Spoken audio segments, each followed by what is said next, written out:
श्री स्वधा स्तोत्रम्। नारद उवाच स्वधा पूजा विधानं च ध्यानं स्तोत्रं महामुने। श्रोतुमिच्छामि यत्नेन वद वेदविदां वर। नारायण उवाच ध्यानं च स्तवनं ब्रह्मन् वेदोक्तं सर्वमङ्गलं। सर्वं जानासि च कथं ज्ञातुमिच्छसि वृद्धये। शरत्कृष्णत्रयोदश्यां मघायां श्राद्धवासरे स्वधां सम्पूज्य यत्नेन ततः श्राद्धं समाचरेत्। स्वधाम्नाभ्यर्च्य यो विप्रः श्राद्धं कुर्यात् अहं मतिः। न भवेत् फलपाक्सत्यं श्राद्धस्य तर्पणस्य च। ब्रह्मणो मानसीं कन्यां सस्वत्सुस्थिरयौवनां पूज्या वै पितृदेवानां श्राद्धानां फलदां भजे।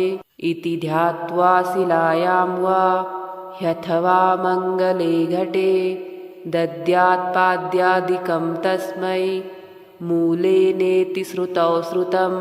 ॐ ह्रीं श्रीं क्लीं स्वधादेव्यै स्वाहेति च महामुने समुच्चार्य च सम्पूज्य स्तुत्वा तां प्रणमेद्विजः।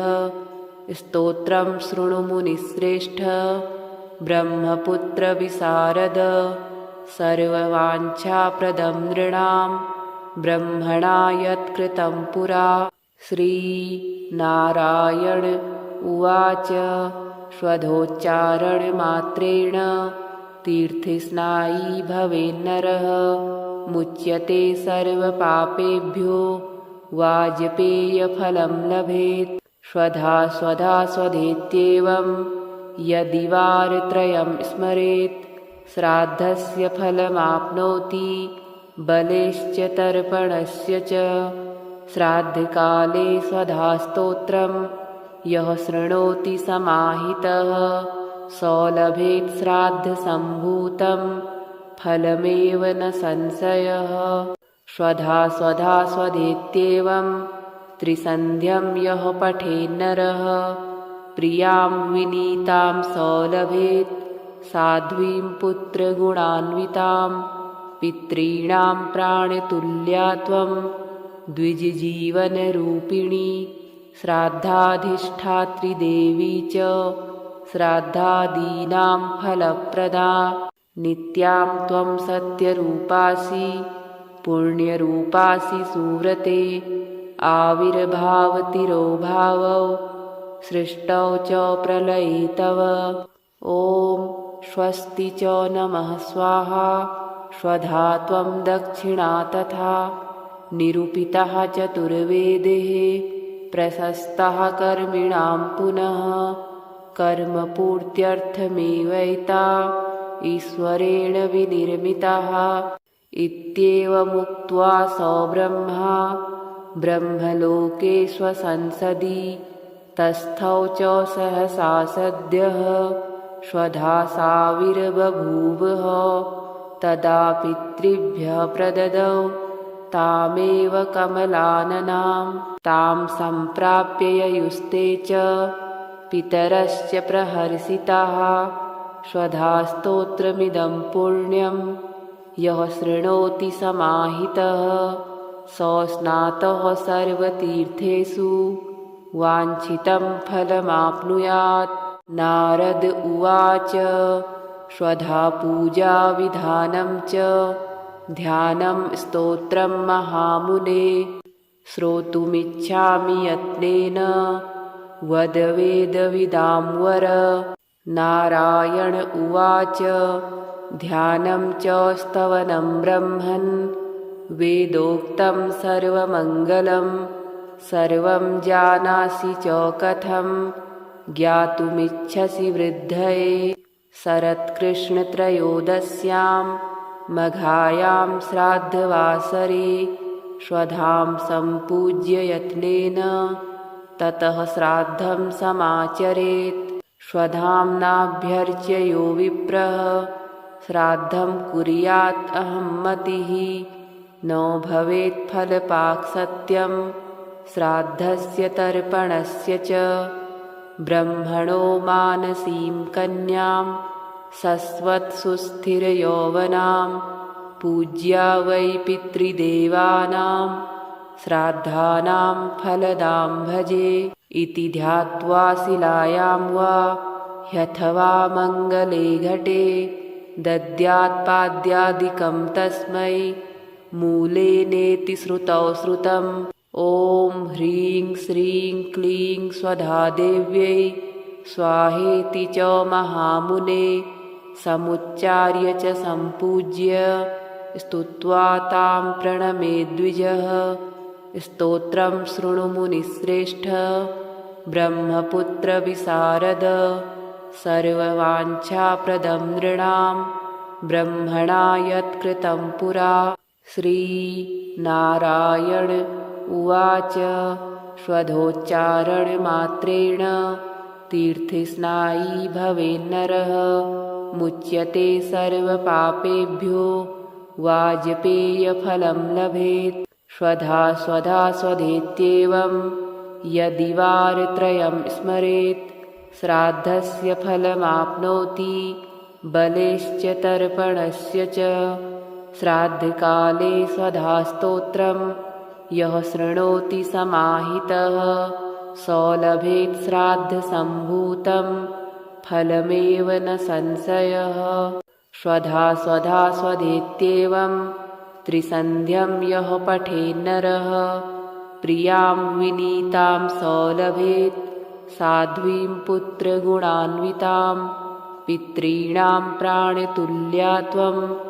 द्विजजीवनरूपिणी श्राद्धाधिष्ठात्री देवी च श्राद्धादीनां फलप्रदा नित्यां त्वं सत्यरूपासि पुण्यरूपासि सुव्रते आविर्भावतिरोभावौ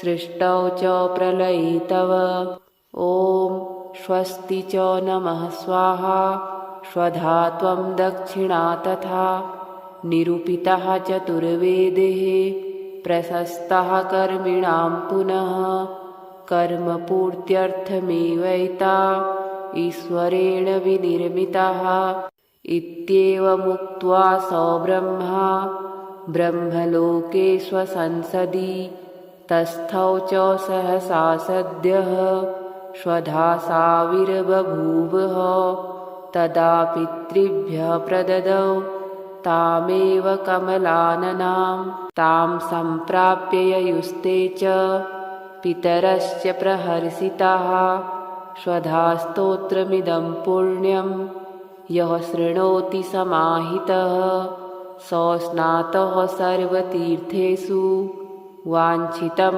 फलमाप्नुयात्। नारद उवाच स्वधा पूजा विधानं च ध्यानं स्तोत्रं महामुने श्रोतुमिच्छामि यत्नेन वद वेदविदां वर। नारायण उवाच ध्यानं च स्तवनं ब्रह्मन् वेदोक्तं सर्वमङ्गलं सर्वं जानासि च कथं ज्ञातुमिच्छसि वृद्धये। शरत्कृष्णत्रयोदश्यां मघायां श्राद्धवासरे स्वधां सम्पूज्य यत्नेन ततः श्राद्धं समाचरेत्। स्वधाम्नाभ्यर्च्य यो विप्रः श्राद्धं कुर्यात् अहम्मतिः नो भवेत् फलपाक्सत्यं श्राद्धस्य तर्पणस्य च ब्रह्मणो मानसीं कन्यां सस्वत्सुस्थिरयौवनां पूज्या वै पितृदेवानां श्राद्धानां फलदां भजे इति ध्यात्वा शिलायां वा ह्यथवा मङ्गले घटे दद्यात्पाद्यादिकं तस्मै मूले नेति श्रुतौ श्रुतम् ॐ ह्रीं श्रीं क्लीं स्वधादेव्यै स्वाहेति च महामुने समुच्चार्य च सम्पूज्य स्तुत्वा तां प्रणमेद्विजः। स्तोत्रं शृणु मुनिश्रेष्ठ ब्रह्मपुत्रविशारद। सर्ववाञ्छाप्रदं नृणां ब्रह्मणा यत्कृतं पुरा। श्रीनारायण उवाच स्वधोच्चारणमात्रेण तीर्थस्नायी भवेन्नरः। मुच्यते सर्वपापेभ्यो वाजपेयफलं लभेत्।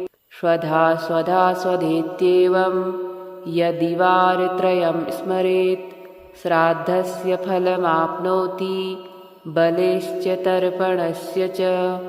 श्राद्धकाले स्वधास्तोत्रं यः शृणोति समाहितः स लभेत् श्राद्धसम्भूतं फलमेव न संशयः। स्वधा स्वधा स्वधेत्येवं त्रिसन्ध्यं यः पठेन्नरः प्रियां विनीतां स लभेत् साध्वीं पुत्रगुणान्वितां। पितॄणां प्राणतुल्या त्वं द्विजजीवनरूपिणी। श्राद्धाधिष्ठात्री देवी च श्राद्धादीनां फलप्रदा। नित्यां त्वं सत्यरूपासि पुण्यरूपासि सुव्रते। आविर्भावतिरोभावौ सृष्टौ च प्रलये तव। ॐ स्वस्ति च नमः स्वाहा। स्वधा त्वं दक्षिणा तथा निरूपितः चतुर्वेदैः। प्रशस्तः कर्मिणां पुनः कर्मपूर्त्यर्थमेवैता ईश्वरेण विनिर्मितः। इत्येवमुक्त्वा स ब्रह्मा ब्रह्मलोके स्वसंसदि तस्थौ च सहसा सद्यः स्वधा साविर्बभूवः। तदा पितृभ्यः प्रददौ तामेव कमलाननां। तां सम्प्राप्य ययुस्ते च पितरश्च प्रहर्षिताः।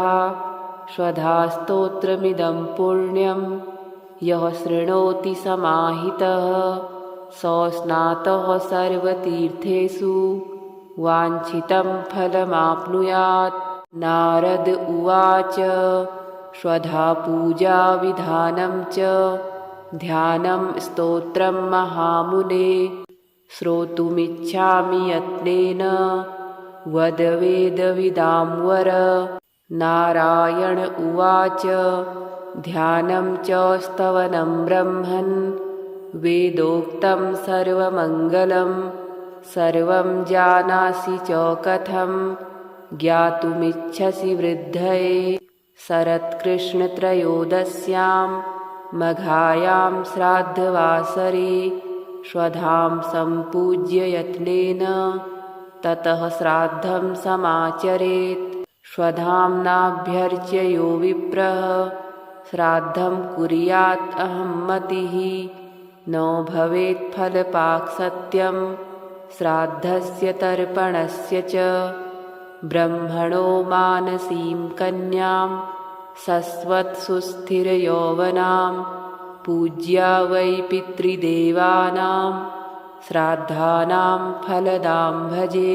इति ध्यात्वा शिलायां वा ह्यथवा मङ्गले घटे दद्यात्पाद्यादिकं तस्मै मूले नेति श्रुतौ श्रुतम्। ॐ ह्रीं श्रीं क्लीं स्वधादेव्यै स्वाहेति च महामुने समुच्चार्य च सम्पूज्य स्तुत्वा तां प्रणमेद्विजः। स्तोत्रं शृणु मुनिश्रेष्ठ ब्रह्मपुत्रविशारद। सर्ववाञ्छाप्रदं नृणां ब्रह्मणा यत्कृतं पुरा। श्रीनारायण उवाच स्वधोच्चारणमात्रेण तीर्थस्नायी भवेन्नरः। मुच्यते सर्वपापेभ्यो वाजपेयफलं लभेत्। स्वधा स्वधा स्वधेत्येवं यदि वारत्रयं स्मरेत्। श्राद्धस्य फलमाप्नोति बलेश्च तर्पणस्य च। श्राद्धकाले स्वधास्तोत्रं यः शृणोति समाहितः सो लभेत् श्राद्धसम्भूतं फलमेव न संशयः। स्वधा स्वधा स्वधेत्येवं त्रिसन्ध्यं यः पठेन्नरः प्रियां विनीतां सो लभेत् साध्वीं पुत्रगुणान्वितां पितॄणां प्राणतुल्या त्वं द्विजजीवनरूपिणी श्राद्धाधिष्ठात्री देवी च श्राद्धादीनां फलप्रदा नित्यां त्वं सत्यरूपासि पुण्यरूपासि सुव्रते आविर्भावतिरोभावौ सृष्टौ च प्रलये तव। ॐ स्वस्ति च नमः स्वाहा स्वधा त्वं दक्षिणा तथा निरूपितः चतुर्वेदैः प्रशस्तः कर्मिणां पुनः कर्मपूर्त्यर्थमेवैता ईश्वरेण विनिर्मितः इत्येवमुक्त्वा सो ब्रह्मा ब्रह्मलोके स्वसंसदि तस्थौ च सहसा सद्यः स्वधा साविर्बभूवः तदा पितृभ्यः प्रददौ तामेव कमलाननां तां सम्प्राप्य ययुस्ते च पितरश्च प्रहर्षिताः। स्वधा स्तोत्रमिदं पुण्यं यः शृणोति समाहितः सो स्नातः सर्वतीर्थेषु वाञ्छितं फलमाप्नुयात्। नारद उवाच स्वधा पूजा विधानं च ध्यानं स्तोत्रं महामुने श्रोतुमिच्छामि यत्नेन वद वेदविदां वर। नारायण उवाच ध्यानं च स्तवनं ब्रह्मन् वेदोक्तं सर्वमङ्गलं सर्वं जानासि च कथं ज्ञातुमिच्छसि वृद्धये। शरत्कृष्णत्रयोदश्यां मघायां श्राद्धवासरे स्वधां सम्पूज्य यत्नेन ततः श्राद्धं समाचरेत्। स्वधाम्नाभ्यर्च्य यो विप्रः श्राद्धं कुर्यात् अहम्मतिः न भवेत् फलपाक्सत्यं श्राद्धस्य तर्पणस्य च। ब्रह्मणो मानसीं कन्यां सस्वत्सुस्थिरयौवनां पूज्या वै पितृदेवानां श्राद्धानां फलदां भजे। इति ध्यात्वा शिलायां वा ह्यथवा मङ्गले घटे दद्यात्पाद्यादिकं तस्मै मूले नेति श्रुतौ श्रुतम्। ॐ ह्रीं श्रीं क्लीं स्वधादेव्यै स्वाहेति च महामुने समुच्चार्य च सम्पूज्य स्तुत्वा तां प्रणमेद्विजः। स्तोत्रं शृणु मुनिश्रेष्ठ ब्रह्मपुत्रविशारद सर्ववाञ्छाप्रदं नृणां ब्रह्मणा यत्कृतं पुरा। श्रीनारायण उवाच स्वधोच्चारणमात्रेण तीर्थस्नायी भवेन्नरः मुच्यते सर्वपापेभ्यो वाजपेयफलं लभेत्। स्वधा स्वधा स्वधेत्येवं यदि वारत्रयं स्मरेत् श्राद्धस्य फलमाप्नोति बलेश्च तर्पणस्य च। श्राद्धकाले स्वधा स्तोत्रं यः शृणोति समाहितः सो लभेत् श्राद्धसम्भूतं फलमेव न संशयः। स्वधा स्वधा स्वधेत्येवं त्रिसन्ध्यं यः पठेन्नरः प्रियां विनीतां सो लभेत् साध्वीं पुत्रगुणान्वितां पितॄणां प्राणतुल्या त्वं द्विजजीवनरूपिणी श्राद्धाधिष्ठात्री देवी च श्राद्धादीनां फलप्रदा नित्यां त्वं सत्यरूपासि पुण्यरूपासि सुव्रते आविर्भावतिरोभावौ सृष्टौ च प्रलये तव। ॐ स्वस्ति च नमः स्वाहा। स्वधा त्वं दक्षिणा तथा निरूपितः चतुर्वेदैः प्रशस्तः कर्मिणां पुनः कर्मपूर्त्यर्थमेवैता ईश्वरेण विनिर्मितः इत्येवमुक्त्वा स ब्रह्मा ब्रह्मलोके स्वसंसदि तस्थौ च सहसा सद्यः स्वधासाविर्बभूवः। तदा पितृभ्यः प्रददौ तामेव कमलाननां तां सम्प्राप्य ययुस्ते च पितरश्च प्रहर्षिताः। स्वधा स्तोत्रमिदं पुण्यं यः शृणोति समाहितः स स्नातः सर्वतीर्थेषु वाञ्छितं फलमाप्नुयात्।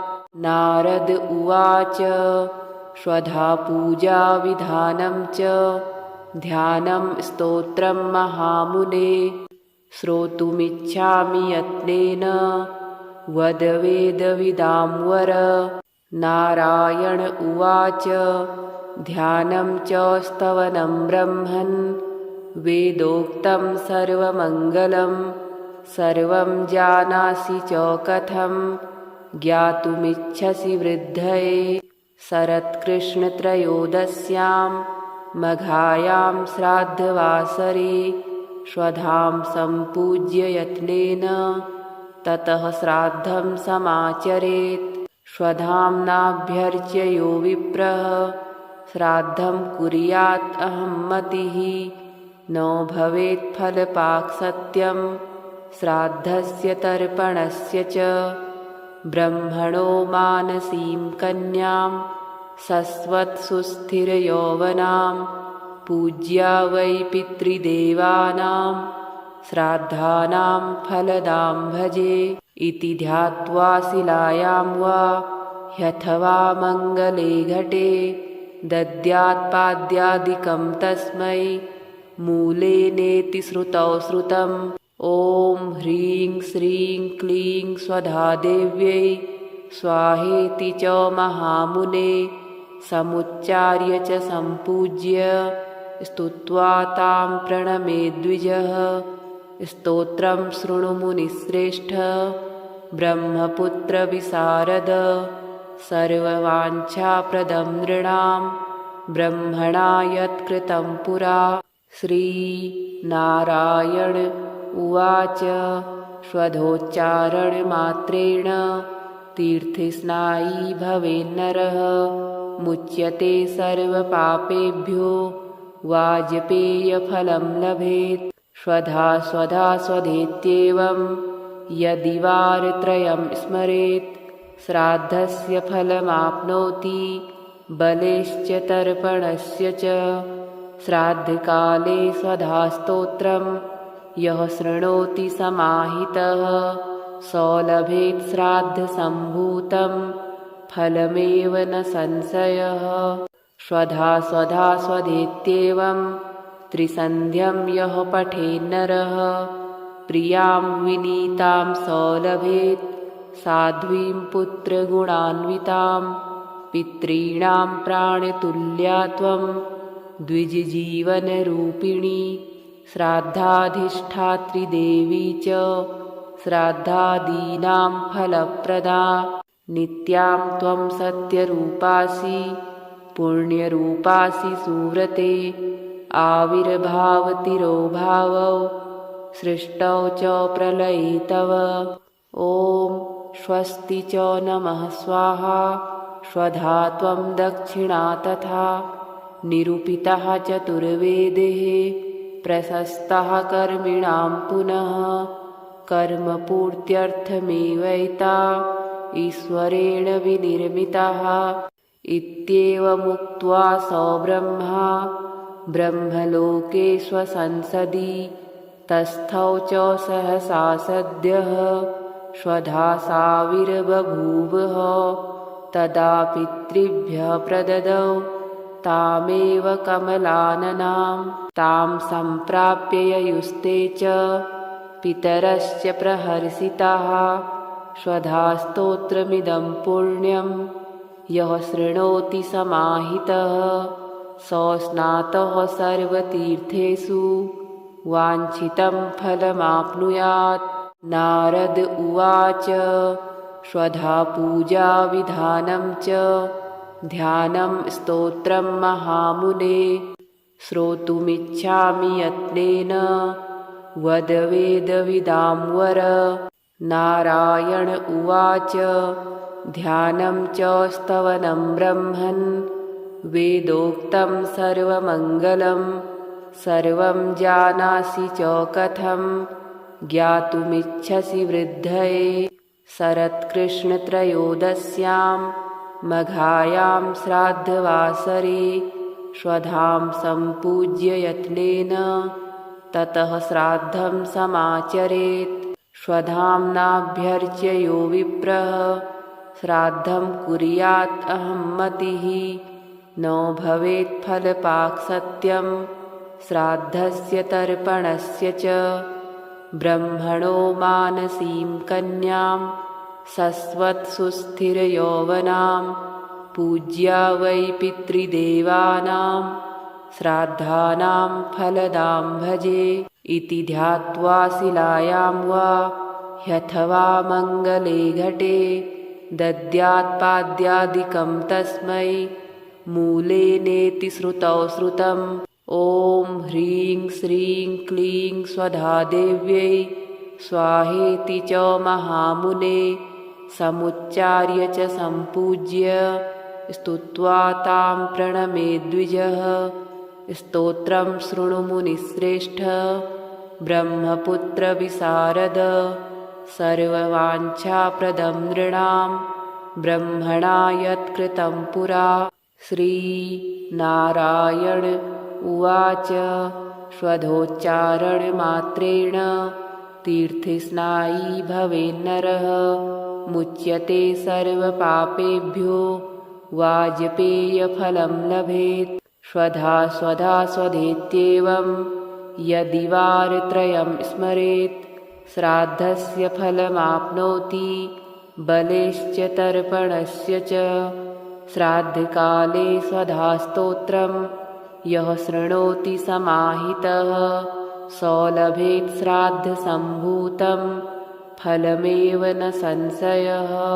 श्वधा स्वधा स्वधेत्येवं त्रिसन्ध्यं यः पठेन्नरः प्रियां विनीतां सो लभेत् साध्वीं पुत्रगुणान्वितां पितॄणां प्राणतुल्या त्वं द्विजजीवनरूपिणी। श्राद्धाधिष्ठात्री देवी च श्राद्धादीनां फलप्रदा नित्यां त्वं सत्यरूपासि पुण्यरूपासि सुव्रते।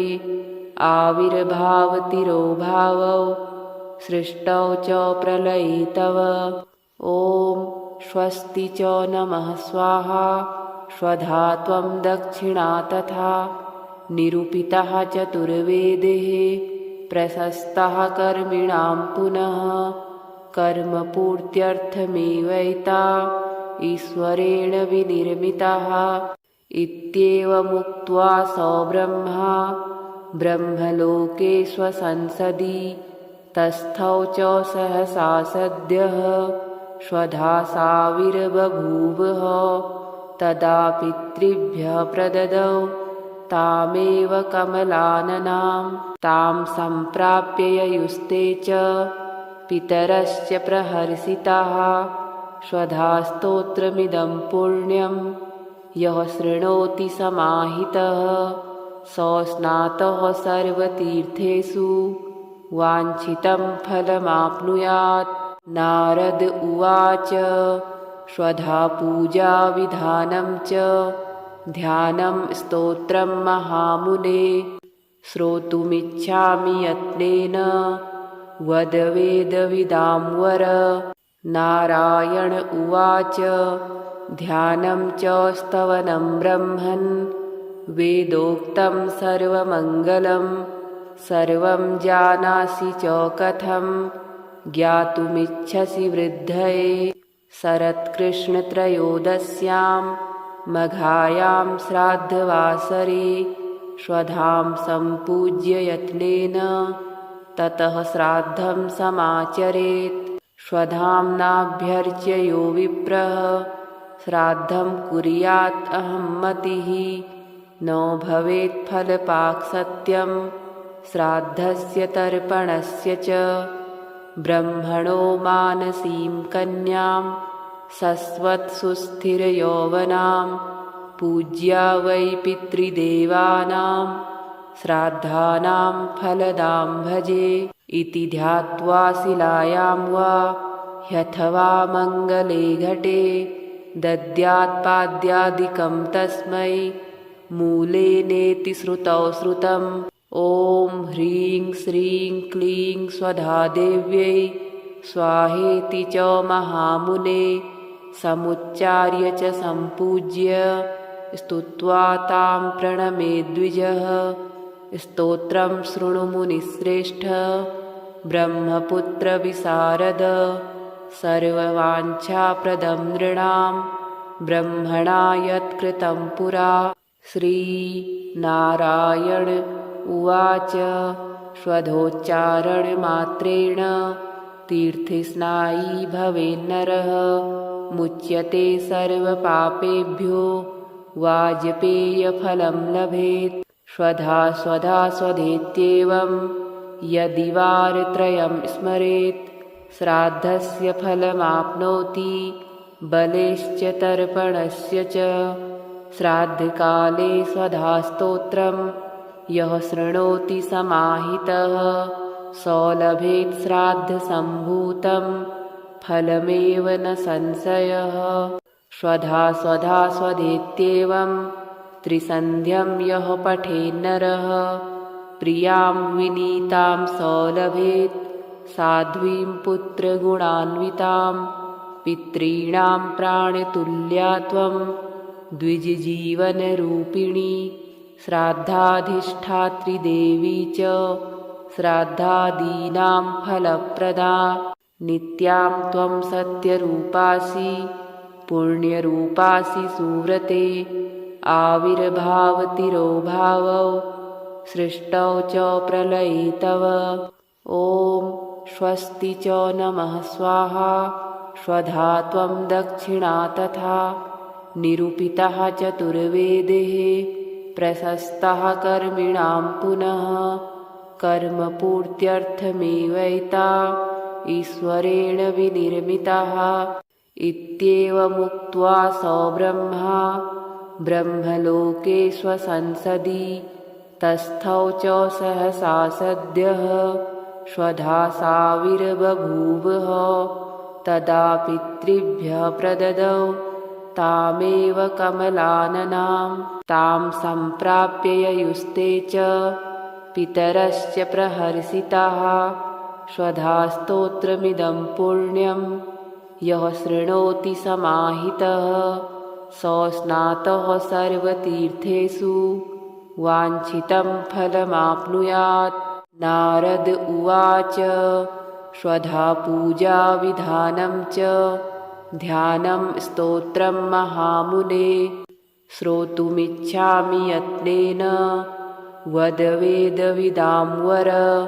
नारायण उवाच ध्यानं च स्तवनं ब्रह्मन् वेदोक्तं सर्वमङ्गलं सर्वं जानासि च कथं ज्ञातुमिच्छसि वृद्धये। शरत्कृष्णत्रयोदश्यां मघायां श्राद्धवासरे स्वधां सम्पूज्य यत्नेन ततः श्राद्धं समाचरेत्। स्वधाम्नाभ्यर्च्य यो विप्रः श्राद्धं कुर्यात् अहम्मतिः। न भवेत् फलपाक्सत्यं श्राद्धस्य तर्पणस्य च। ब्रह्मणो मानसीं कन्यां सस्वत्सुस्थिरयौवनां पूज्या वै पितृदेवानां श्राद्धानां फलदां भजे। इति ध्यात्वा शिलायां वा ह्यथवा मङ्गले घटे दद्यात्पाद्यादिकं तस्मै मूले नेति श्रुतौ श्रुतम्। ॐ ह्रीं श्रीं क्लीं स्वधादेव्यै स्वाहेति च महामुने समुच्चार्य च सम्पूज्य स्तुत्वा तां प्रणमे द्विजः। स्तोत्रं शृणु मुनिश्रेष्ठ ब्रह्मपुत्र विशारद सर्ववाञ्छाप्रदं नृणां ब्रह्मणा यत्कृतं पुरा। श्रीनारायण उवाच स्वधोच्चारणमात्रेण तीर्थस्नायी भवेन्नरः मुच्यते सर्वपापेभ्यो वाजपेयफलं लभेत्। स्वधा स्वधा स्वधेत्येवं यदि वारत्रयं स्मरेत् श्राद्धस्य फलमाप्नोति बलेश्च तर्पणस्य च। श्राद्धकाले स्वधास्तोत्रं यः शृणोति समाहितः स लभेत् श्राद्धसम्भूतं फलमेव न संशयः। स्वधा स्वधा स्वधेत्येवं त्रिसन्ध्यं यः पठेन्नरः प्रियां विनीतां स लभेत् साध्वीं पुत्रगुणान्वितां।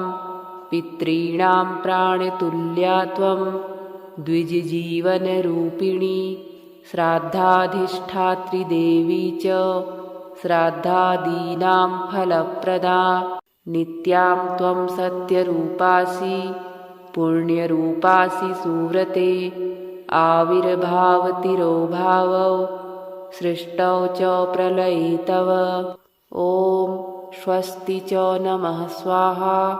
स्वधा त्वं दक्षिणा तथा निरूपितः चतुर्वेदैः प्रशस्तः कर्मिणां पुनः कर्मपूर्त्यर्थमेवैता ईश्वरेण विनिर्मितः।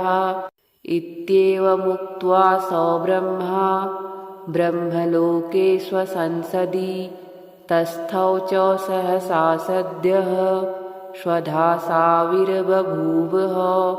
तदा पितृभ्यः प्रददौ तामेव कमलाननां तां सम्प्राप्य ययुस्ते च पितरश्च प्रहर्षिताः। स्वधा स्तोत्रमिदं पुण्यं यः शृणोति समाहितः स स्नातः सर्वतीर्थेषु वाञ्छितं फलमाप्नुयात्। नारद उवाच स्वधा पूजा विधानं च ध्यानं स्तोत्रं महामुने श्रोतुमिच्छामि यत्नेन वद वेदविदां वर। नारायण उवाच ध्यानं च स्तवनं ब्रह्मन् वेदोक्तं सर्वमङ्गलं सर्वं जानासि च कथं ज्ञातुमिच्छसि वृद्धये। शरत्कृष्णत्रयोदश्यां मघायां श्राद्धवासरे स्वधां सम्पूज्य यत्नेन ततः श्राद्धं समाचरेत्। स्वधाम्नाभ्यर्च्य यो विप्रः श्राद्धं कुर्यात् अहं मतिः न भवेत् फलपाक्सत्यं श्राद्धस्य तर्पणस्य च। ब्रह्मणो मानसीं कन्यां सस्वत्सुस्थिरयौवनां पूज्या वै पितृदेवानां श्राद्धानां फलदां भजे। इति ध्यात्वा शिलायां वा ह्यथवा मङ्गले घटे दद्यात्पाद्यादिकं तस्मै मूले नेति श्रुतौ श्रुतम्। ॐ ह्रीं श्रीं क्लीं स्वधादेव्यै स्वाहेति च महामुने समुच्चार्य च सम्पूज्य स्तुत्वा तां प्रणमे द्विजः। स्तोत्रं शृणु मुनिश्रेष्ठ ब्रह्मपुत्र विशारद सर्ववाञ्छाप्रदं नृणां ब्रह्मणा यत्कृतं पुरा। श्रीनारायण उवाच स्वधोच्चारणमात्रेण तीर्थस्नायी भवेन्नरः मुच्यते सर्वपापेभ्यो वाजपेयफलं लभेत्। स्वधा स्वधा स्वधेत्येवं यदि वारत्रयं स्मरेत् श्राद्धस्य फलमाप्नोति बलेश्च तर्पणस्य च। श्राद्धकाले स्वधास्तोत्रं यः शृणोति समाहितः सौलभेत् श्राद्धसम्भूतं फलमेव न संशयः। स्वधा स्वधा स्वधेत्येवं त्रिसन्ध्यं यः पठेन्नरः प्रियां विनीतां सौलभेत् साध्वीं पुत्रगुणान्वितां। पितॄणां प्राणतुल्या त्वं द्विजजीवनरूपिणी श्राद्धाधिष्ठात्री देवी च श्राद्धादीनां फलप्रदा। नित्यां त्वं सत्यरूपासि पुण्यरूपासि सुव्रते आविर्भावतिरोभावौ सृष्टौ च प्रलये तव।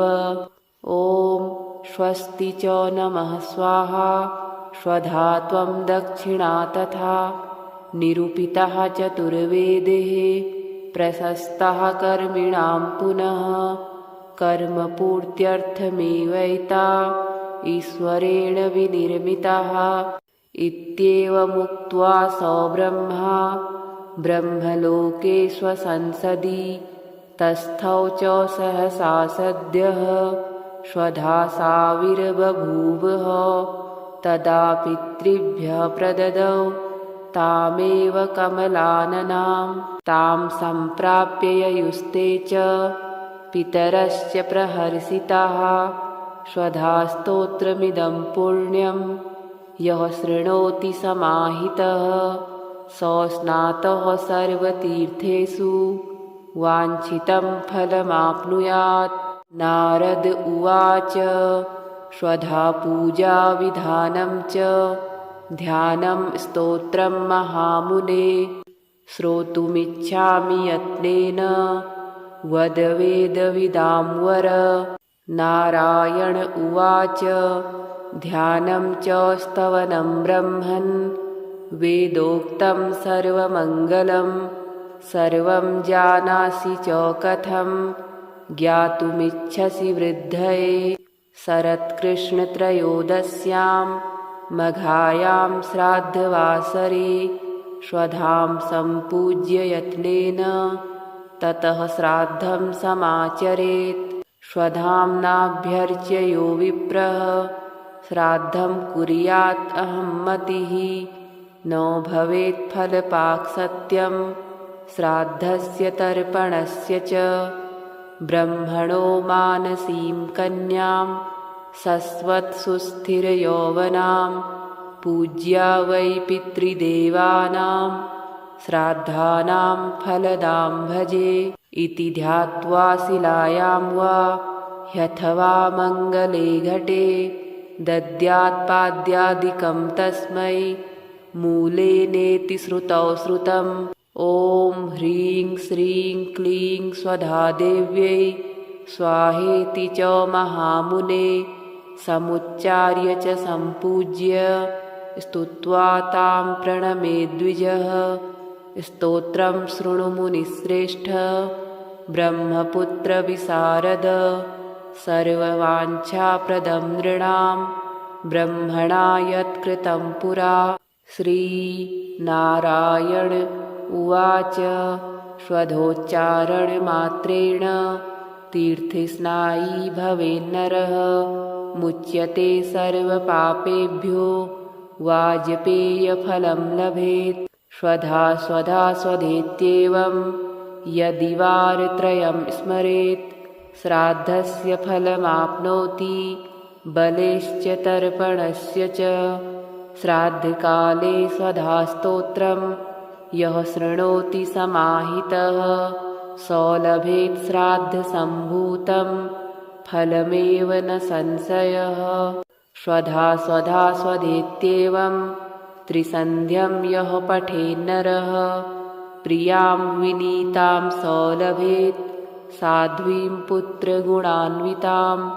पितॄणां प्राणतुल्या त्वं द्विजजीवनरूपिणी श्राद्धाधिष्ठात्री देवी च श्राद्धादीनां फलप्रदा। नित्यां त्वं सत्यरूपासि पुण्यरूपासि सुव्रते आविर्भावतिरोभावौ सृष्टौ च प्रलये तव।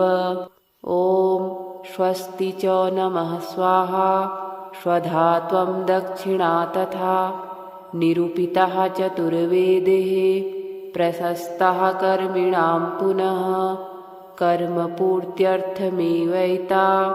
ईश्वरेण विनिर्मितः इत्येवमुक्त्वा स ब्रह्मा ब्रह्मलोके स्वसंसदि तस्थौ च सहसा सद्यः स्वधा साविर्बभूवः तदा पितृभ्यः प्रददौ तामेव कमलाननां तां सम्प्राप्य ययुस्ते च पितरश्च प्रहर्षिताः स्वधा स्तोत्रमिदं पुण्यं यः शृणोति समाहितः स स्नातः सर्वतीर्थेषु वाञ्छितं फलमाप्नुयात्।